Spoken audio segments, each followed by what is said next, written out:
નમસ્કાર, મનસુખભાઈ સુવાગિયા, અધ્યક્ષ જનક્રાંતિ ટ્રસ્ટ રાજકોટ.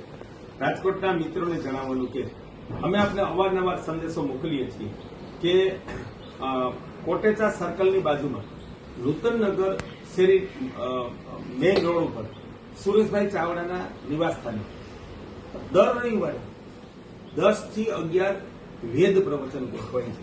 500 પુસ્તકો વહેંચ્યા છે. 4 વેદ ભગવદ્ ગીતા 50-60 વાર વાંચી છે. 4 વેદો વહેંચ્યા છે ત્યારે અને 7 શાસ્ત્રો ગોવેદ સહિત લખ્યા છે. મારી અનુભૂતિ કહું કે ગંગાનો પ્રવાહ છે વેદ જ્ઞાન છે અને બીજા ખૂબ ઉચ્ચ કોટીના શાસ્ત્રો છે ને એ નાના નાના ઝરણા કહી શકાય. અને સંપ્રદાયની ચોપડીઓ કે વ્યક્તિગત કોઈ ગુરુની ચોપડીઓ એ તો એક જલબિંદુથી વિશેષ નથી. તો મારી અપીલ છે કે આપણે જ્ઞાન પ્રાપ્ત કરવું હોય, ઈશ્વરને સમજવું હોય, જગતને સમજવું હોય, જીવનને સમજવું હોય, કર્તવ્ય ધર્મને સમજવું હોય, કર્મફળને સમજવું હોય તો વેદ જ્ઞાન અવશ્ય જાણવું જોઈએ. આપણે આ ઘર બેઠા ગંગાનો પ્રવાહ છે.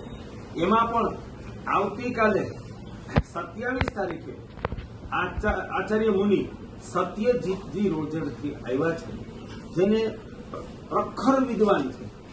તો જો આપને મારા વિચારો ઉપર, મારા કર્મો ઉપર વિશ્વાસ હોય તો એમ કે કરોડ રૂપિયાની કમાણીનું કામ પણ એમ કે પડતું મૂકીને આ પ્રવચન સાંભળવા જવા જેવું છે.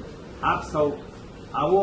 કાલે રવિવારે 27 તારીખે સુરેશભાઈ ચાવડાનું નિવાસસ્થાન Prem Mohan, Nutannagar main road, Kotecha circle પાસે, રાજકોટ. આપ અવશ્ય આપના પરિવાર, સંતાનો સાથે, મિત્રો સાથે પધારો. મનસુખભાઈ સુવાગિયા.